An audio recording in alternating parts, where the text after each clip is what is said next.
The alarm clock buzzed at 04:45 hours, as it had every morning for the past 8 years always.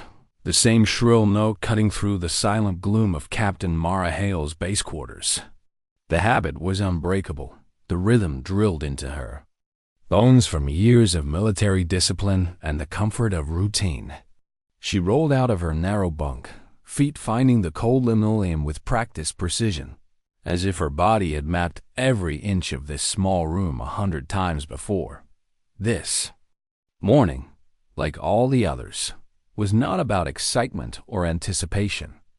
It was about process, about invisible work that kept Whitmore Air Force Base running with the silent efficiency that only a handful of people ever noticed or appreciated. She dressed automatically in her pressed uniform, tying her brown hair back into the same regulation bun, motion so ingrained that her fingers seemed to move without instruction. Her reflection in the cracked metal mirror was composed, neutral, the kind of face that could be forgotten in a crowd, unremarkable on purpose. Mara grabbed her battered thermos, filled it with black coffee from the communal pot. Never anything fancy, always the same brand the supply sergeant ordered by the case. The walk from her quarters to the logistics building took exactly 7 minutes, a path she'd traced so often she could have navigated it blindfolded. There was comfort in this predictability, in the subtle promise that some things, at least, were still under her control. Building 47 was a squat gray structure tucked away at the edge of the main complex, overshadowed by the sleek lines of hangars and the imposing silhouette of the control tower. To the outside world, these latter buildings were the heart of the base, the places where history was made and reputations were forged in the white-hot fires of aerial combat. But Mara knew better. Here, in these drab offices filled with battered desks and humming computers, was where the real work happened. Here were the supply chains that stretched from desert depots to combat runways halfway across the globe. Here were the maintenance schedules, pilot rosters, equipment inventories, the endless tide of data and detail. That meant the difference between mission success and catastrophic failure. Mara's cubicle sat in the back corner of the main office, deliberately chosen for its anonymity. There were no windows, no foot traffic. Just a battered desk, a computer, and filing cabinets brimming with paperwork no one else wanted to touch. She preferred it that way. The less attention, the better. "Morning, Mara," called Janet Rodriguez from the next cubicle, her voice cheerful and bright despite the early hour. Janet was 26, fresh out of training, and still carried that wide-eyed excitement about military life, as if she were living out some long-cherished dream. For months, she'd tried to crack Mara's professional shell, offering friendship, jokes, invitations to weekend gatherings, with little success. "Good morning," Mara replied, polite but reserved. She slipped into her chair, powered up her computer, and pulled up the day's assignments. The tasks filled the screen in neat columns. 3 aircraft needed maintenance scheduling. 2 supply shipments required coordination. 14 pilot rotation requests awaited processing. All of it was methodical, demanding attention to detail, but little in the way of creativity, a perfect fit for someone who wanted, above all else, to disappear. Mara had mastered the art of being competent but unremarkable, efficient enough to avoid scrutiny, invisible enough to be forgotten. It was a balancing act that had become her second nature, a way of surviving in a world that sometimes seemed to thrive on spectacle. At 08:00 hours, the morning briefing began in the windowless conference room. Mara took her usual seat at the back, notepad ready, pen in hand. Carl Barnes, the logistics commander, droned through updates on supply shipments and scheduling changes, his voice a steady monotone that rarely betrayed excitement or urgency. Mara copied down the relevant information, made appropriate notes, and like always said nothing. But as Barnes spoke, Mara's attention drifted. Through the glass window, she could just make out a line of F-16 taxiing for takeoff, their engines creating shimmering waves of heat across the tarmac. Her fingers unconsciously traced the edge of her notepad as she watched them accelerate, lifting off with practiced grace. For a moment, something flickered in her hands, a muscle memory from another life. The feel of a stick grip, the vibration of an aircraft at altitude, the rush of acceleration during combat maneuvers. She caught herself, forced her attention. Back to Barnes's presentation. "Hale," Barnes said suddenly, voice breaking into her reverie. "You're handling the new pilot rotation schedule, correct?" "Yes, sir. Implementation begins Monday." "Good. Make sure there are no conflicts with the training schedule. We can't afford any delays." Mara nodded, making a note. She didn't need. She'd already cross-referenced every assignment against the training calendar. Twice. Details like that were why she'd survived 8 years in this job without making waves. The briefing ended. Personnel filed out, voices rising in low discussion about their various responsibilities. Mara lingered, pretending to organize her notes while the room emptied. Through the window, she watched as crew chiefs performed pre-flight checks on another squadron of fighters. The sight stirred something deep inside her chest, a familiar ache she'd learned to suppress. Back at her desk, Mara dove into the pilot rotation spreadsheet. Names, ranks, aircraft assignments, duty cycles, all the moving pieces that kept combat operations running. She knew most of these pilots by reputation. She'd processed their paperwork, tracked their flight hours, managed their careers from the administrative side. Captain Derek Mason, hotshot fresh from Top Gun training, eager to prove himself. Major Lisa Park, veteran of 3 deployments, steady and reliable. Lieutenant Tommy Rodriguez, Janet's older brother, natural pilot, good instincts. All of them living the life she'd once known. Her phone rang, interrupting the familiar spiral of regret. Logistics. Captain Hale speaking. "Mara, it's Mike Henderson down in maintenance. We've got a problem with the Ghost Hawk prototype. The assigned test pilot called in sick, but the flight demo is scheduled for tomorrow. Can you find us a replacement?" Mara's hand tightened on the receiver. Ghost Hawk, the new experimental fighter she'd read about in classified briefings.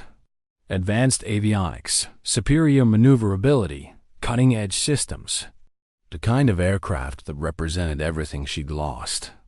"I'll check the roster and get back to you," she said, evenly. After hanging up, she stared at her computer screen for a long moment. The pilot rotation database was open, showing available personnel, but her mind wasn't on scheduling. It was on the technical specifications she'd memorized about Ghost Hawk, the performance data she'd studied late at night when insomnia kept her awake. She shook her head and returned to work. That life was over. She'd made her choice 8 years ago when everything fell apart. Now she was just Captain Mara Hale, logistics officer, keeper of schedules and forms. But late that afternoon, as another formation of jets screamed overhead, Mara allowed herself one brief moment of longing.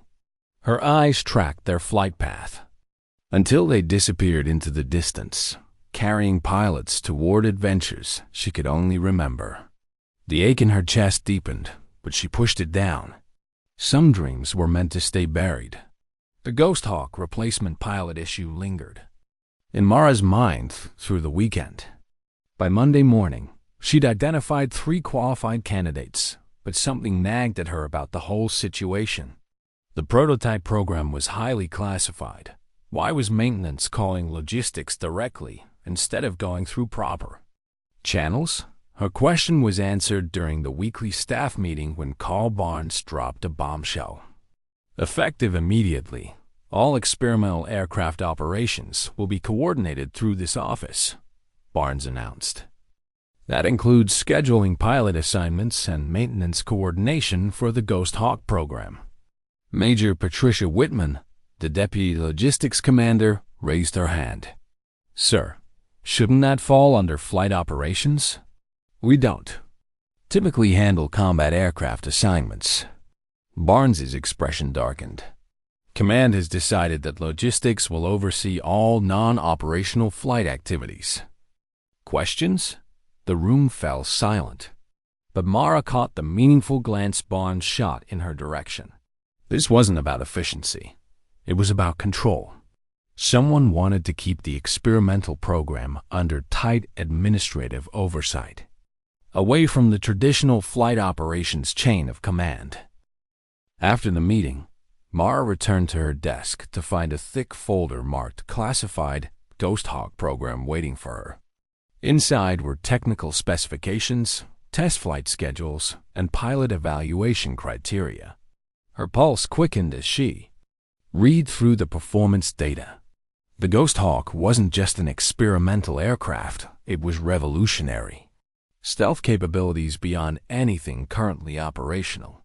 Maneuverability that defied conventional physics. Weapon systems that could engage 12 targets simultaneously. This was the future of air combat, and somehow she'd been put in charge of managing it. Heavy reading? Janet's voice made Mara look up. Her cubicle neighbor was holding 2 cups of coffee, offering one with a smile. Just new assignments. Mara replied, careful to keep her tone neutral as she accepted the coffee. Thank you. Janet lingered, glancing at the classified folder. Must be important stuff. You've been staring at those papers for 2 hours. Mara closed the folder smoothly. Administrative details. Nothing exciting, but Janet's observant eyes had caught something. You know, Mara, I've worked here for 8 months, and I've never seen you look at paperwork the way you were just looking at that file. Like you actually cared about what was inside. The comment hit closer to home than Mara expected. She'd built her entire identity around professional detachment, but apparently her mask had slipped. I take all my assignments seriously. I'm sure you do, but this was different. Janet sat on the edge of Mara's desk. Can I ask you something? What did you do before logistics? The question hung in the air like a live grenade. Mara had fielded variations of it for years, always with the same vague response about various assignments. But Janet's directness was harder to deflect. I worked in different areas, Mara said finally. That's not really an answer. Is it? Janet's voice was gentle but persistent. Look, I know it's none of my business, but you're not like the other administrative officers. You understand things they don't. When pilots complain about scheduling conflicts, you fix them in ways that make perfect sense, but nobody else thought of. When maintenance reports equipment issues, you ask questions that show you actually understand the systems. Mara felt exposed, like Janet had peeled back layers of carefully constructed anonymity. I've been here a long time. You learn things, maybe. Or maybe you learn things somewhere else first. Janet stood up, preparing to return to her desk. Either way, I think you're wasting your talents pushing papers. That afternoon, Mara found herself in Hangar C, ostensibly checking on Ghost Hawk maintenance schedules, but really just needing to see the aircraft up close. The prototype sat under bright lights, sleek and predatory, like a shark frozen in motion. Beautiful machine, isn't she? Mara turned to find Chief Master Sergeant Frank Morrison, a 30-year veteran who ran the experimental maintenance division. She'd worked with him on scheduling issues, but had never seen him away from his desk. Impressive specifications, Mara replied neutrally. Morrison studied her face. You know, I've been watching how you handle the Ghost Hawk paperwork. Most logistics officers treat aircraft like inventory items. You handle the files like you understand what these machines actually do. Another probing comment. Another person seeing through her facade. Mara felt like she was walking a tightrope, one wrong step away from exposure. I try to understand the equipment I'm scheduling, she said. Fair enough. Morrison walked closer to the Ghost Hawk, running his hand along the wing. This Bird's different from anything we've worked on. The pilot interface is so advanced, it's almost like the aircraft reads your mind. Takes a special kind of aviator to handle that level of integration. Mara found herself studying the cockpit, despite her better judgment. The controls were familiar yet exotic. Traditional flight instruments augmented with holographic displays and neural interface ports. Her hands unconsciously mimicked the control positions, muscle memory surfacing unbidden. "You seem to know your way around the cockpit," Morrison observed quietly. The comment snapped Mara back to reality. She dropped her hands, stepping away from the aircraft. "I should get back to my office. Maintenance schedules won't update themselves." But as she walked away, she felt Morrison's knowing gaze following her another crack in her carefully maintained cover. Another person began to suspect that the quiet logistics officer might be more than she appeared. That evening, alone, in her quarters, Mara pulled out a locked box from under her bed. Inside were medals, commendations, and a single photograph her old squadron standing beside their F-16S after a successful mission. Young faces, proud smiles, confidence. That came from knowing you were among the best pilots in the world. She traced the faces with her finger, remembering names and stories. Most had moved on to other assignments, other commands. A few had left the service entirely. One, her wingman during the incident that ended everything, had died in a training accident 3 years ago. Mara closed the box and locked it away again. Some memories were too dangerous to revisit, some identities too painful to remember. She was Captain Mara Hale, logistics officer, invisible administrator. But as she lay in bed, listening to the distant sound of night training flights, Janet's words echoed in her mind. "You're wasting your talents pushing papers."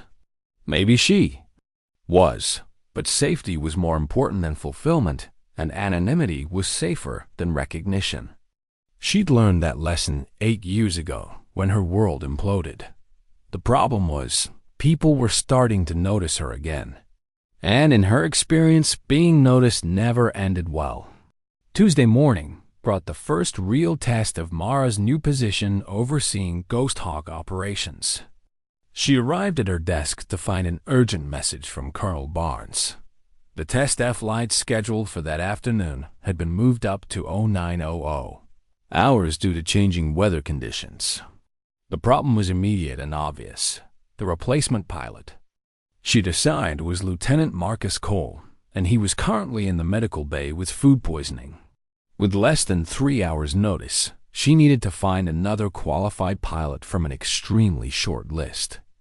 Mara pulled up the classified roster of pilots cleared for experimental aircraft. Only 7 names appeared, and she quickly eliminated 5 due to scheduling conflicts or medical issues. That left Captain Derek Mason and Major Lisa Park. She tried Mason first, but his squadron was in the middle of a critical training exercise. Park was available technically, but Mara knew from her personnel files that the major had a pregnant wife due any day. Hardly the time to volunteer for experimental test flights. Mara stared at her computer screen, feeling the familiar weight of impossible decisions. In her old life, she would have simply taken the flight herself. The Ghost Hawk specifications were burned into her memory, its systems familiar from months of studying technical manuals. She was probably more qualified than anyone on the approved list. But that wasn't her life anymore. Her phone rang, interrupting her thoughts. Logistics. Captain Hale. Mara, it's Colonel Barnes. Please tell me you found a pilot for the Ghost Hawk flight. I'm working on it, sir. The available candidates are limited due to the short notice. Work faster. General Harrison is flying in specifically to observe this test. If we have to cancel, it reflects poorly on the entire logistics division. The implied threat was clear. Mara's position, carefully maintained for 8 years, suddenly felt precarious. Understood, sir. I'll have an answer within the hour. After hanging up, Mara leaned back in her chair and closed her eyes. The smart play was to recommend canceling the flight. Safety protocols existed for good reasons, and rushing to find replacement pilots violated every principle of sound aviation management. But military careers were built on making the impossible happen, and her career, such as it was, depended on solving problems quietly and efficiently. Rough morning? Janet's voice brought Mara back to the present. Scheduling. Conflict. Nothing I can't handle. Janet perched on the edge of Mara's desk again, a habit that was becoming more frequent. The Ghost Hawk flight, I heard about the pilot situation through the grapevine. Mara looked up sharply. That's classified information. Relax. I'm not asking for details. But I do know you're under pressure to find a replacement pilot, and I know the approved list is very short. Janet paused, studying Mara's face. I also know you've been studying those technical manuals, like your life depends on understanding every detail. It's my job to understand the equipment I schedule. Is it? Because most logistics officers don't memorize weapon specifications and flight performance data. Janet's voice dropped lower. Most logistics officers don't instinctively know which pilots are best suited for specific missions. Most logistics officers don't look at experimental aircraft like they're seeing old friends. Mara felt the walls closing in. Janet was too observant, asking too many questions, getting too close to truths that needed to stay buried. I don't know what you're implying, Mara said carefully. I'm not implying anything. I'm stating it directly. Janet leaned closer. You're not really a logistics officer, are you? At least, you weren't always one. The accusation hung between them like a challenge. Mara had two choices: maintain her cover with a convincing denial or trust someone for the first time in 8 years. Before she could respond, her phone rang again. Logistics. Captain Hale. It's Frank Morrison in maintenance. I just heard about the pilot situation. Listen, I've got a suggestion, but you're not going to like it. I'm listening. What if we postpone the flight? I know General Harrison is coming, but safety has to be the priority. We can't risk an experimental aircraft with an unprepared pilot. It was the smart recommendation, the safe choice, the decision that protected everyone involved. Mara opened her mouth to agree and caught Janet's knowing look. Chief Morrison, what would it take to get someone up to speed on the Ghost Hawk systems in 3 hours? Honestly, it would take someone who already understands advanced avionics, preferably with combat experience. The neural interface is intuitive for experienced pilots, but overwhelming for rookies. We'd need someone with the right background. What kind of background? Air-to-air combat experience, preferably in multiple aircraft types. Advanced training in electronic warfare systems. Demonstrated ability to adapt quickly to new platforms. Morrison paused. Basically, we'd need someone like the old Vapor. Mara's blood turned to ice. Vapor, her old call sign, her old identity, her old life. The name that had once struck fear into enemy pilots and inspired confidence in allies. Vapor, she managed to say. Before your time, probably. Legendary pilot from the early 2000s. Disappeared after some kind of incident, classified stuff. But she was exactly the kind of aviator who could handle the Ghost Hawk on short notice. Janet was staring at Mara intently, pieces clicking together in her sharp mind. Mara felt exposed, vulnerable, like standing naked in the middle of the flight line. I'll see what I can do about finding a pilot, Mara said, ending the call. Vapor, Janet said quietly. That's an interesting call sign. Mara said nothing, but her silence was answer enough. You know what I think? Janet continued. I think you're exactly the kind of pilot Chief Morrison was describing. I think you've been hiding in plain sight for 8 years, pushing papers and managing schedules when you should be flying. The truth was out, or at least part of it. Mara felt like she was standing on the edge of a cliff, one step away from falling back into a life she'd tried to leave behind. Even if that were true, Mara said slowly, it wouldn't matter. I'm not qualified for experimental aircraft. Are you sure about that? Janet pulled out her phone, accessing base personnel records. Because according to the system, Captain Mara Hale has current flight status and valid clearances for classified operations. Mara's heart stopped. She'd assumed her flight credentials had been revoked years ago, another casualty of her fall from grace. But military bureaucracy was notoriously slow, and apparently some paperwork had been overlooked. That's impossible, she whispered. Is it? Or did someone make sure you stayed qualified just in case? Janet's expression was serious. Now, Mara, I don't know what happened to you, but I can see it eating you alive. You're wasting away in this cubicle when you could be doing something that matters. The weight of 8 years of suppressed identity crashed down on Mara all at once. She was Vapor, the pilot who'd saved hundreds of lives, who'd faced impossible odds, and who'd been betrayed by politics and buried by bureaucracy. But she was also Captain Mara Halequine, administrator, keeper of secrets, guardian of her own safety.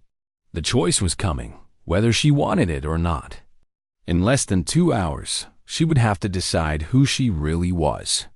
The call came at 830 hours 30 minutes before the scheduled Ghost Hawk test flight.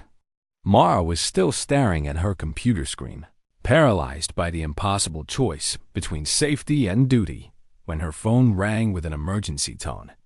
Captain Hale, this is the command center. We have a developing situation. Radar has detected multiple aircraft approaching from the northwest, speed and altitude consistent with military F-fighters. They're not responding to radio calls, and have violated restricted airspace. Mara's blood chilled. How many aircraft? 12 confirmed contacts, ma'am. They're maintaining attack formation and jamming our communications. Base commander has declared DEFCON 2. All personnel are to report to emergency stations. The line went dead. Around her, alarms began blaring as the base shifted into combat readiness. Red lights flashed, and the PA system crackled to life. All personnel, this is not a drill. Report to emergency stations immediately. Mara stood frozen as chaos erupted around her. Janet was at her elbow, face pale with fear. 12 aircraft? Who would attack us here? But Mara's mind was already analyzing the tactical situation.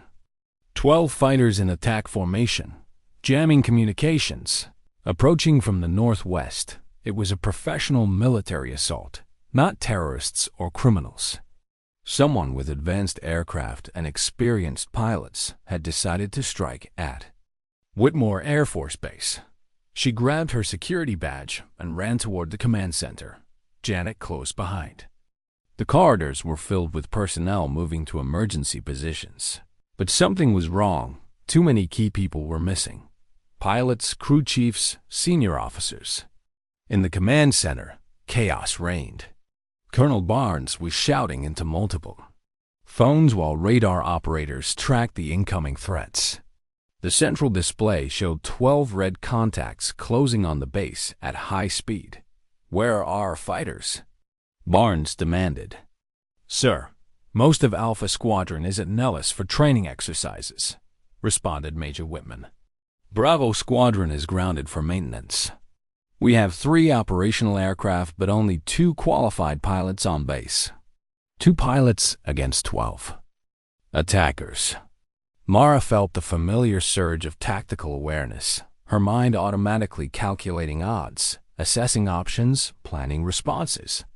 The old Vapor was stirring, 8 years of suppressed instincts awakening. Sir, called out the radar operator. The contacts have separated into 3 groups. 2 groups of 4 are flanking our position, while the main group of 4 is coming straight in. Classic pincer movement. Mara stepped closer to the display, studying the attack pattern. It was textbook professional, exactly what she would have done in their position.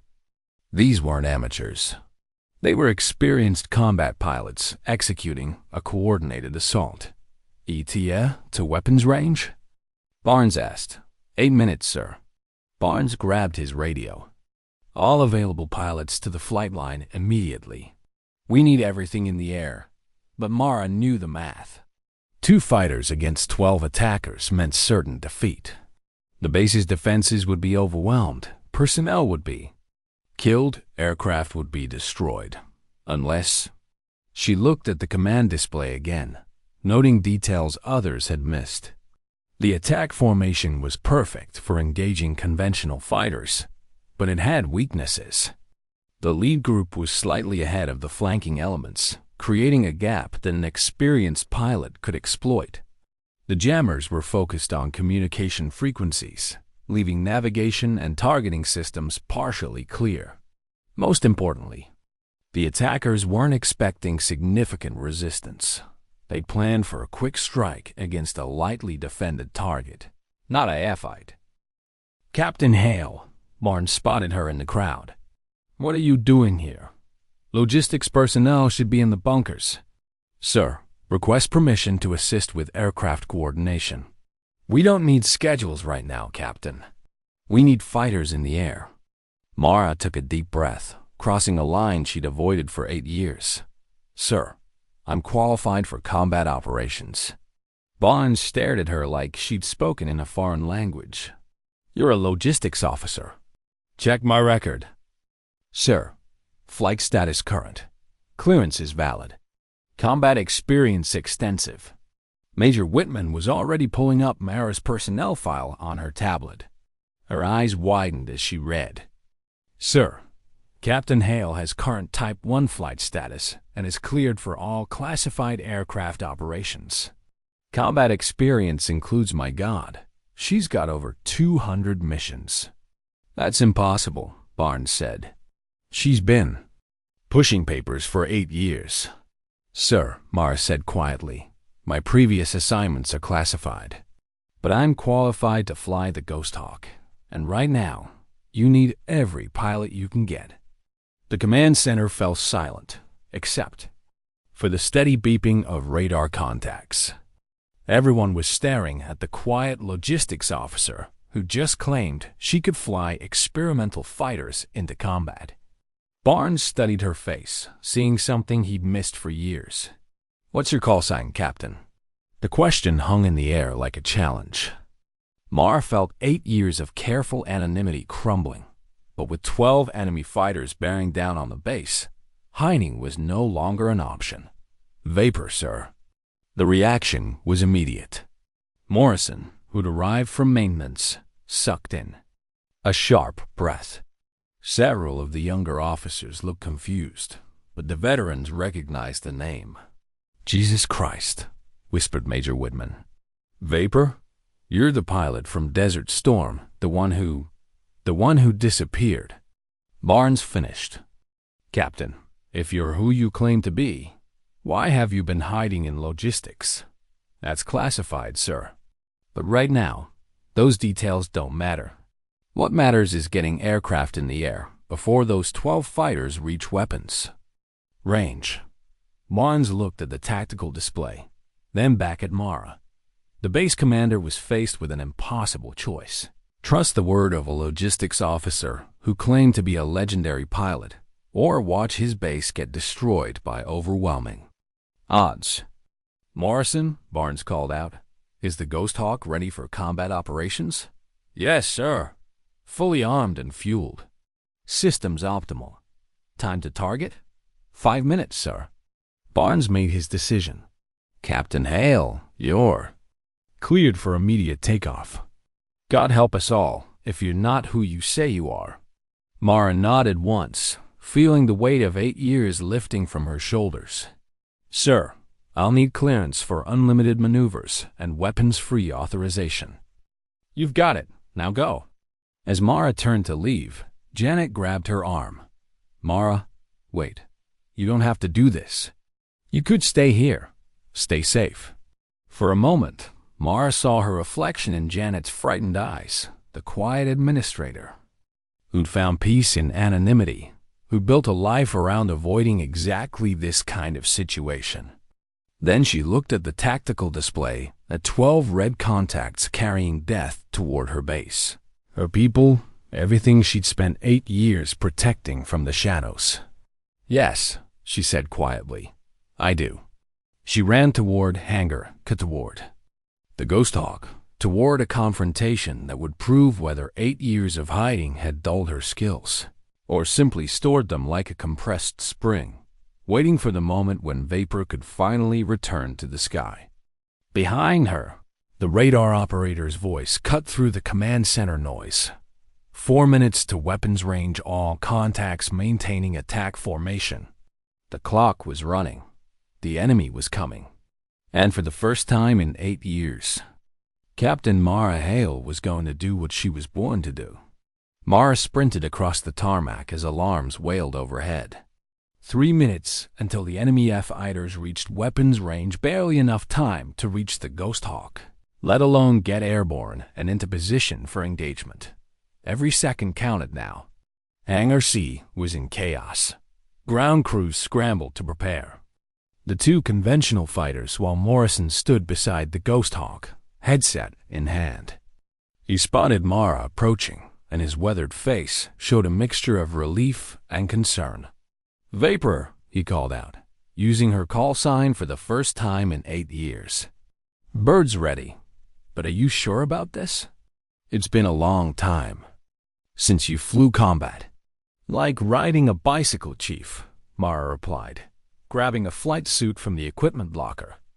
But even as she spoke, she felt the familiar pre-combat jitters, the heightened awareness, the slight tremor in her hands, the crystalline focus that separated great pilots from dead ones. The flight suit fit perfectly, muscle memory guiding her through the gear check helmet, gloves, survival pack, emergency beacon. Each item clicked into place as if she'd done it yesterday instead of 8 years ago. Her hands moved with practiced efficiency, but her mind was racing through tactical calculations. 12 enemy fighters in a pincer formation, 2 friendly aircraft already launching. That made it 3 against 12, still overwhelming odds, but manageable for someone with the right skills and the right aircraft. The Ghost Hawk sat under the bright lights like a sleeping predator, its angular surfaces absorbing light then reflecting it, giving the aircraft an otherworldly appearance. Mara approached the cockpit ladder, then paused. 8 years of silence, of hiding, of pretending to be someone she wasn't. Part of her wondered if she could still do this, if the skills that had once made her legendary were still there or had atrophied from disuse. Morrison appeared at her shoulder. "Having second thoughts?" "No," Mara said, surprising herself with the certainty in her voice. "Just remembering why I stopped flying in the first place. Politics?" "Politics," she confirmed.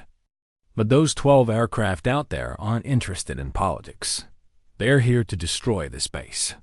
And right now, I'm the only thing standing in their way." She climbed into the cockpit and immediately felt like she was coming home. The seat molded to her body, the controls fell naturally under her hands, and the advanced neural interface hummed to life as it recognized her biopatterns.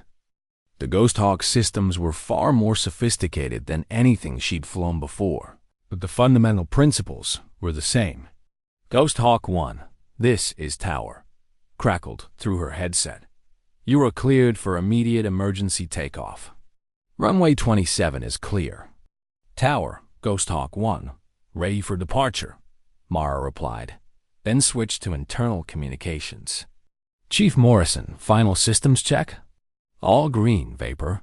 Weapons loaded, countermeasures active, stealth systems online. Birds ready to hunt." Mara began the startup sequence, her hands moving across the controls with increasing confidence.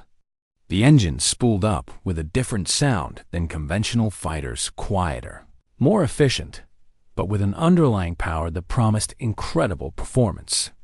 Through her canopy, she could see the 2 conventional fighters taxiing toward the runway, Captain Mason and Major Park.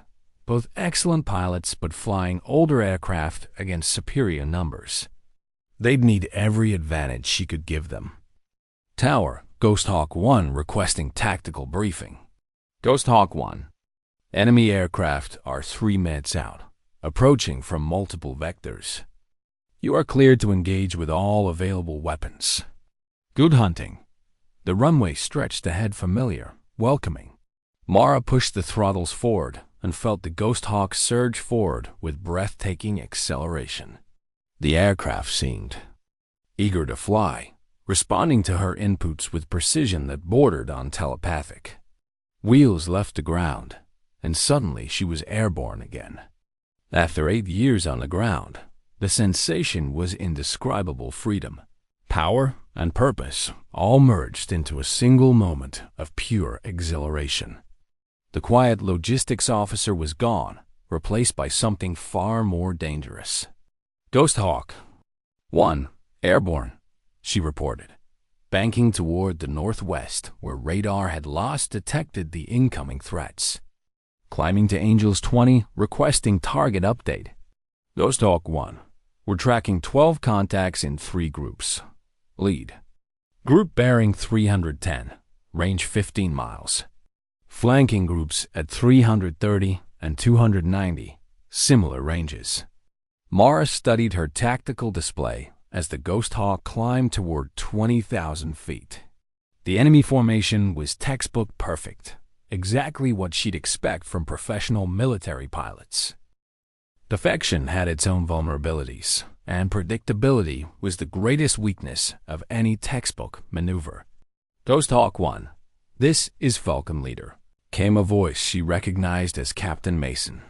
We're in position to engage the Southern Group. What's your tactical assessment? For a moment, Mara hesitated. She'd spent 8 years avoiding leadership, avoiding decisions that could affect other people's lives. But Mason was asking for guidance, and lives depended on getting the tactics right. Falcon Leader, recommend you and Falcon 2 engage the Northern Group first. I'll take the lead element head-on, trying to break up their formation. Once they scatter, we can pick them off individually. Copy that, Ghost Hawk 1. You taking 4 aircraft solo? Affirmative. Ghost Hawk has capabilities your aircraft don't. Trust me on this. As the words left her mouth, Mara realized she was thinking like vapor again, calculating impossible odds, planning aggressive maneuvers, trusting in her skills and her aircraft to overcome superior numbers. The old confidence was returning, 8 years of doubt and caution evaporating in the face of immediate danger. Her radar showed the first group of enemy fighters 20 miles out and closing fast 4 aircraft in diamond formation, probably carrying advanced air-to-air missiles with engagement ranges longer than anything the conventional fighters could match. But the Ghost Hawk wasn't conventional. Its stealth capabilities meant she could get much closer before being detected, and its advanced weapon systems could engage multiple targets simultaneously. If she played this right, she could eliminate the lead group before they even knew she was there. Ghost Hawk 1, first group is 15 miles out and closing. Do you have contact? Negative, Tower. Ghost Hawk is running silent approach. Mara checked her stealth systems. All green. Radar signature minimal. To the enemy fighters, she would appear as little more than atmospheric disturbance until she was close enough to make her first shot count. 10 miles. Her hands found the weapon selection controls, muscle memory guiding her through the arming sequence. The Ghost Hawk carried a mix of conventional missiles and experimental weapons, all designed for maximum lethality against modern fighter aircraft. 5 miles, still no indication that the enemy had detected her approach. They were maintaining their tight formation, probably confident that their superior numbers would overwhelm any resistance. 2 miles. Mara selected her first target. The lead aircraft, probably the flight commander. Take out the leader, disrupt the formation, create chaos that could be exploited. Fox 2, she called out, launching her first missile. The weapon streaked away toward the lete aircraft, its guidance system locked onto the target's heat signature. The explosion lit up the morning sky as the enemy leader disintegrated in a ball of fire and debris. The remaining 3 F-fighters scattered immediately, their tight formation dissolving into individual survival maneuvers, exactly what Mara had hoped for. "Ghost Hawk 1, Splash 1 Bandit," she reported, already maneuvering for her next engagement. The Ghost Hawk responded to her inputs like an extension of her will, rolling and climbing with impossible grace. The second enemy fighter was turning hard left, trying to get behind her for a missile shot. But Mara had anticipated the move, banking right and diving toward the deck where the Ghost Hawk's superior maneuverability would give her the advantage. "Unknown aircraft, you are in violation of restricted airspace," came a transmission on the emergency frequency. "Identify yourself immediately or we will engage." Mara almost laughed. After opening fire with missiles, they were demanding identification? Either these pilots were following strict rules of engagement, or they were stalling while positioning. For a coordinated attack, she chose to assume the latter. Banking hard right, Mara came up behind the second fighter and fired her cannon. The 20mm round stitched across the enemy aircraft's wing and fuselage, sending it spinning toward the ground in a trail of smoke and flame. "Splash 2, she reported, already scanning for the remaining aircraft from the lead group. "Ghost Hawk 1, this is Falcon Leader. We're engaging the northern group now. They've got longer range missiles than we expected. Could use some help over here?" Mara checked her tactical display. The 2 Falcon fighters were outnumbered 4-2 and facing aircraft with superior weapons. If she didn't intervene quickly, Mason and Park would be overwhelmed. But she still had 2 aircraft from the lead group to deal with, and the southern group of 4 fighters was approaching the base from another vector. Too many threats, not enough time. This was the moment that separated good pilots from legendary ones, the ability to think 3 moves ahead while fighting for your life in 3 dimensions. "Falcon Leader, maintain defensive posture. I'm coming to assist." Mara banked toward the northern group, pushing the Ghost Hawk to its performance limits. The aircraft responded beautifully, accelerating past Mach 2 as she climbed toward the engagement zone. Behind her, the 2 remaining aircraft from the lead group were in pursuit, but they were F-flying older fighters that couldn't match the Ghost Hawk's speed or stealth capabilities. She'd deal with them after helping the Falcons. "Ghost Hawk 1, we've got missiles in the air." Mason's voice was tight with stress. 4 birds incoming were defensive. Mara could see the engagement on her display. 2 friendly aircraft maneuvering desperately, while enemy missiles tracked toward them. The Falcons were good pilots, but they were outgunned and outnumbered. She armed her most advanced weapon, an experimental missile designed to engage multiple targets simultaneously. The system locked onto 3 of the incoming enemy missiles, tracking their flight paths and calculating intercept courses. "Falcon Leader, continue evasive maneuvers." Ghost Hawk engaging missiles. She fired and watched 3 of her weapons streak toward the incoming threats. The technology was incredible, each missile adjusting its course in real time to intercept the enemy weapons. 3 explosions bloomed in the sky as her missiles found their targets. The 4th enemy missile continued toward Falcon 2 Major Park's aircraft. Mara watched in horror as Park tried to evade, her fighter twisting through the sky in increasingly desperate maneuvers. Falcon 2, missiles still tracking brake left. Deploy chaff. But the enemy weapon was too close, too fast. Mara watched helplessly as it closed the final distance toward Park's aircraft. At the last possible second, Park ejected, her seat rocketing clear of the fighter just as the missile struck, turning the aircraft into an expanding fireball. Mara saw the parachute deploy and breathed a sigh of relief. Park would live, even if her aircraft was destroyed. Falcon 2 is down, but pilot ejected safely, Mara reported. Falcon leader, you're on your own up there. I'm engaging the northern group. Copy that, Ghost Hawk 1. Give them hell. Mara rolled the Ghost Hawk into a steep dive, approaching the northern group from above and behind. 4 enemy fighters were repositioning after their missile attack, probably preparing for another engagement with the remaining Falcon aircraft. They never saw her coming. Her first missile took out the trailing aircraft before its pilot even knew he was under attack. The second missile damaged another fighter, sending it limping away from the engagement zone. The remaining 2 fighters split apart, one heading toward the base, the other turning to engage her directly. This is getting personal now, Mara muttered, selecting her cannon and maneuvering for a close-range engagement. The enemy pilot was good, very good, his aircraft twisting and turning through the sky in maneuvers that pushed the limits of both machine and pilot. But Mara had 8 years of suppressed instincts guiding her, and the Ghost Hawk had capabilities that no conventional fighter could match. The dogfight lasted less than 2 minutes. When it ended, another enemy aircraft was falling toward the earth in pieces, while Mara climbed back toward altitude. Ghost Hawk 1. This is tower outstanding work up there. Current count shows 5 enemy aircraft destroyed, 2 damaged and withdrawing. The southern group appears to be breaking off their attack. Mara checked her tactical display.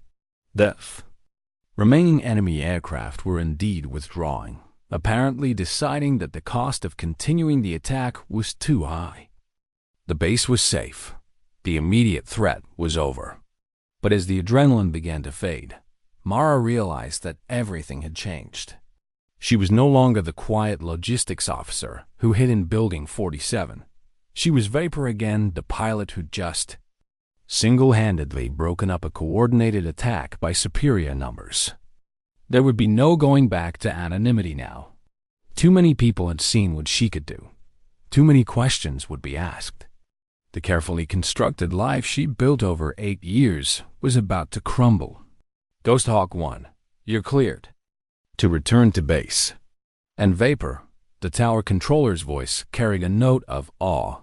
Welcome back. As Mara banked toward home, she caught sight of her reflection in the canopy glass. For the first time in 8 years, she recognized the person looking back at her. The warrior had returned.